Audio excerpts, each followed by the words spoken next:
of Kate Middleton and Prince William's new royal baby boy. An exclusive dispatch from the front lines of the Lindo wing. With the majority of London media still fast asleep and the sun barely risen, the Duchess of Cambridge's early morning admittance to the Lindo wing at St. Mary's Hospital couldn't have been more low-key. Sources exclusively tell Bazaar.com it was a cloak and dagger operation to get Kate inside the medical facility at approximately 5:20 a.m., precisely on her due date of April 23. She was driven in via the back delivery entrance of the Imperial College Medical School building, reveals a hospital insider, noting two senior aides accompanied the couple to the hospital, with Prince William in the driver's seat. Once inside, she was escorted by protection officers through a secure tunnel to the entrance of the Lindo wing. It was all very hush-hush. Midwives from the birthing team, who had been given just 5 minutes notice before the couple's arrival, escorted a relaxed Kate to the same third-floor labor suite in which gave birth to children Prince George and Princess Charlotte in 2013 and 2015, respectively. Meanwhile, staff from the Kensington Palace press team, including head of communications Jason Knopf, were already awake and preparing to roll out their well-oiled media action plan. Not a word would be sent to the press until household staff arrived outside the Lindo wing at 8:20 a.m. to issue a statement announcing the Duchess had been admitted earlier this morning in the early stages of labor. It's peaceful inside the room. We try and create as calm an environment as possible. Thankfully, inside the looks $10,000 a night suite, Kate wouldn't have heard the crash of 30 TV crews simultaneously setting up their equipment and photographers quickly erecting their ladders outside the main entrance of the wing. It's peaceful inside the room, a hospital staffer tells Bazaar.com. The windows are triple glazed and it's very quiet. You wouldn't hear anything from the streets. We try and create as calm an environment as possible. Guiding the Duchess through the delivery were four very familiar faces, all of whom helped deliver the Cambridge family's first two children. On hand were Mr. Guy Thorpe-Beeston, surgeon gynecologist to the royal household; Alan Farthing, surgeon gynecologist to the Queen; Drive Sunit Godamb, consultant neonatologist at Imperial College NHS Trust; and Professor Hugh Thomas, physician to the Queen. Outside the suite, prepped pre-arrival with the simple request of bottled mineral water, royal protection officers patrolled while the Duchess of Cambridge's private secretary, Catherine Quinn, waited patiently for news of a birth. Meanwhile, personal assistant Natasha Archer, who is responsible for the Duchess's wardrobe, had already snuck out a side door of the hospital to return to Kensington Palace and collect that all-important departure outfit for Kate. Nanny Maria Baralla was also back at the Cambridge's apartment 1A home with Princess Charlotte, who doesn't return to preschool until later this week. Prince George had already been dropped off at school in Battersea earlier in the morning and would no doubt have been told his mother was at the hospital to deliver a new sibling.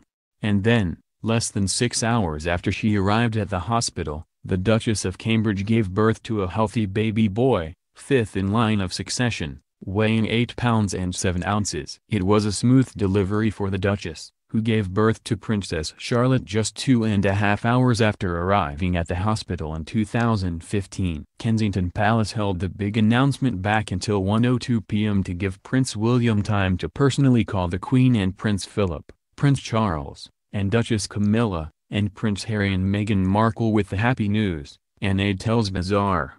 With all members of the royal family notified, the Kensington Palace press team were given the nod to put out a statement announcing the arrival of the couple's son, confirming that, Her Royal Highness and her child and both doing well. And it wouldn't have been a family celebration without George and Charlotte visiting. Ducking out of the hospital at 4:42 p.m. William left Kate in the capable hands of the Lindo wing midwives as he drove off to Kensington Palace to pick up the children. Perhaps a quick word for the press. Back in a minute, the Duke promised, before putting on his driving glasses and zipping down the road with police escorts. Just 30 minutes later he returned with his children in tow, both excited to meet their new sibling. Charlotte waved to the cameras before entering the doors of the hospital with her father, George a little more subdued with his head down. Charlotte sported a light blue Little Alice London dress and a navy cardigan, which matched her brother's school uniform nicely. On the other side of the Lindo wing, Nanny Maria quietly entered via a different door, on standby to take the children home 25 minutes later. a source confirms to Bazaar.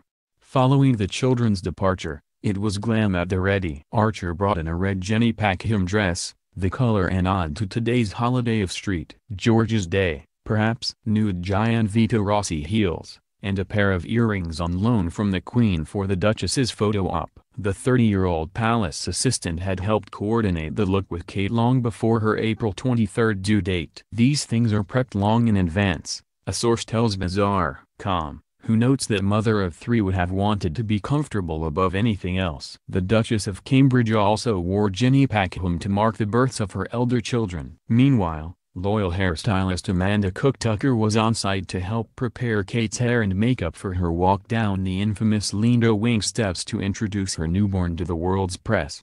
As for baby Cambridge's attire, only the finest Nottingham lace shawl from G.H. Hurt & Son Limited, a British-based company with a long-standing connection with the royal family. Prince William wore the same Nottingham-based designer following his 1982 birth, and both George and Charlotte wore similar shawls from the company for their hospital debuts. It took just 45 minutes before the Duchess was ready to introduce the couple's beautiful baby son to the world. A quick heads-up to the media outside, and moments later the famous doors of the Lindo Wing opened and the world was given its first look at the new prince. Waving to the photographers and hundreds of well-wishers outside the hospital, the couple braved the 50-degree breeze to give a close-up look at the newborn, who wore a handmade bonnet to protect him from the wind. "Shall we go back inside?" William asked Kate, protectively, rubbing his wife's back. "Yes, it's a little cold," replied Kate. The two headed back inside to transfer the tot to a car seat and prepare for their exit. A navy blue Land Rover pulled up outside the hospital entrance, ready for the trio to make their way home. 2 minutes later, at 5:54 p.m., William exited with Kate, holding his son in a new Britax Roamer car seat. "Thrice worry now," he joked to reporters after carefully placing the carrier in the back seat, adding that George and Charlotte were very happy during their earlier visit. A Kensington Palace aide tells Bazaar the couple will not hire a new nanny to help with their third edition. Kate was several days past her due date for Charlotte, but for baby number 3, she delivered on the exact day. William quipped, "We didn't keep you waiting too long this time." As they made the 1-mile drive back to Kensington Palace, it marked the beginning of a 2-week paternity leave for William. A palace aide tells Bazaar.com it will see the prince focused on supporting his wife and children. Kate, who started her maternity leave on March 22,